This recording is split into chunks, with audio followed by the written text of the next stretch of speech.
Hello అండి, అందరికీ నమస్కారం. మన భారతదేశంలో ఎన్నో అద్భుతమైన ఆలయాలు ఉన్నాయి. కానీ ఇప్పుడు మీరు చూడబోతున్న ఈ ఆలయం వాటన్నింటికంటే భిన్నమైంది. ఎందుకంటే ఇక్కడ ఉన్న నంది విగ్రహం రోజు రోజుకు పెరుగుతుంది. ఇది ప్రాణం లేని రాయి అయినా జీవం ఉన్న ప్రాణిలా ఎలా పెరుగుతోంది? కలియుగాంతంలో ఈ నంది లేచి రంకె వేస్తుందా?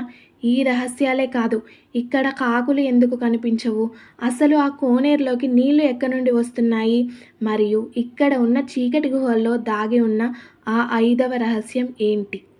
ఇలాంటి అద్భుతమైన విషయాలను ఈ వీడియోలో పూర్తిగా తెలుసుకుందాము. వీడియోని స్కిప్ చేయకుండా ఫస్ట్ నుంచి లాస్ట్ దాకా మొత్తం చూసేయండి. 1వ రహస్యం: యాగంటి ఉమామహేశ్వర స్వామి ఆలయంలోని నంది పెరుగుదల వెనుక శాస్త్రీయ కారణం ఉందని పురావస్తు శాఖ నిర్ధారించింది.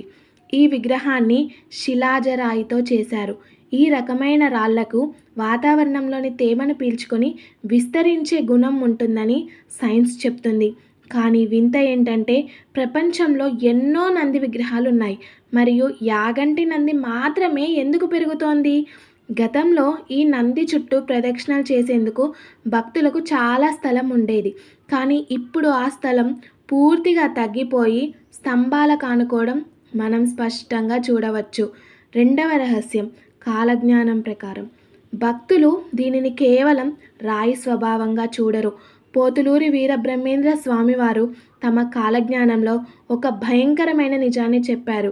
కలియుగం అంతమయ్యే సమయంలో యాగంటి నంది ప్రాణం పోసుకొని లేచి నిలబడి భీకరంగా రంకె వేస్తుందని ఆయన రాశారు. ఆ రంకె వేసిన సమయంలోనే వినాశనం మొదలై ప్రపంచం అంతమవుతుందని భక్తుల ప్రగాఢ విశ్వాసం. నంది పెరుగుతున్న వేగాన్ని చూస్తుంటే బ్రహ్మంగారు చెప్పిన ఆ సమయం దగ్గర పడిందా అనే చర్చ ఇప్పటికీ జరుగుతూనే ఉంది. 3వ రహస్యం: కాకులు లేని ప్రాంతం. యాగంటిలో మరో వింత ఏమిటంటే ఇక్కడ మీకు ఒక్క కాకి కూడా కనిపించదు. దీనికి ఒక పౌరాణిక కథ ఉంది. అగస్త్య మహర్షి ఇక్కడ శివుడి కోసం తపస్సు చేస్తున్నప్పుడు కాకులు ఆయనకి విఘ్నం కలిగించాయట.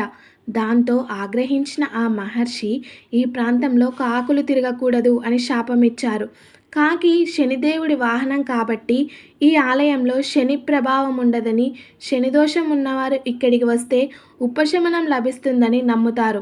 సైన్స్ పరంగా చూసినా అడవి మధ్యలో ఉన్న ఈ ఆలయానికి కాకులు రాకపోవడం ఇప్పటికీ ఒక మిస్టరీనే. అగస్త్య పుష్కరిణి. 4వ రహస్యం: ఇక్కడ ఉన్న కోనేరును అగస్త్య పుష్కరిణి అంటారు.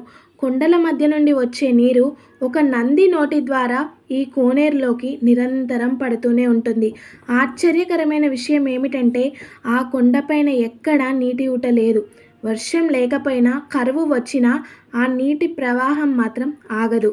ఆ నీరు ఎక్కడి నుండి వస్తుందో కనిపెట్టడానికి ఎంతోమంది ప్రయత్నించారు, కానీ సాధ్యం కాలేదు. ఈ పుష్కరిణిలో స్నానం చేస్తే మానసిక ప్రశాంతత లభిస్తుందని భక్తుల నమ్మకం. 5వ రహస్యం: అద్భుతమైన గుహలు, వెంకటేశ్వర స్వామి రహస్యం. చివరగా ఇక్కడ ఉన్న 3 అద్భుతమైన గుహల గురించి తెలుసుకోవాలి. 1 అగస్త్య గుహ, 2 వీరబ్రహ్మేంద్ర స్వామి గుహ, 3 వెంకటేశ్వర స్వామి గుహ. స్థల పురాణం ప్రకారం కలియుగ దైవం వెంకటేశ్వర స్వామి తిరుమలకు వెళ్లే ముందు ఈ యాగంటి గుహలోనే కొన్నాళ్ళు ఉన్నారట. అక్కడ స్వామివారి విగ్రహం కూడా ఉంటుంది, కానీ ఆ విగ్రహం పాదాల దగ్గర విరిగిపోయి ఉంటుంది. దీనికి కారణం అక్కడ ఒక పెద్ద నాగుపాము కాపలా ఉండడమే అని చెప్తారు. ఇప్పటికీ ఆ గుహల్లోకి వెళ్తే ఒక తెలియని దైవశక్తి మనల్ని ఆవహిస్తుంది. చూశారు కదా యాగంటిలోని అంతు చిక్కని అద్భుతాలు. ఈ వీడియో మీకు నచ్చింది అని అనుకుంటున్నాను. నచ్చితే ఒక లైక్ చేసి మరికొంతమందికి షేర్ చేయండి. మీరు ఎప్పుడైనా యాగంటి వెళ్ళారా? అక్కడ మీరు కలిగిన అనుభవాన్ని కామెంట్ రూపంలో తెలపండి.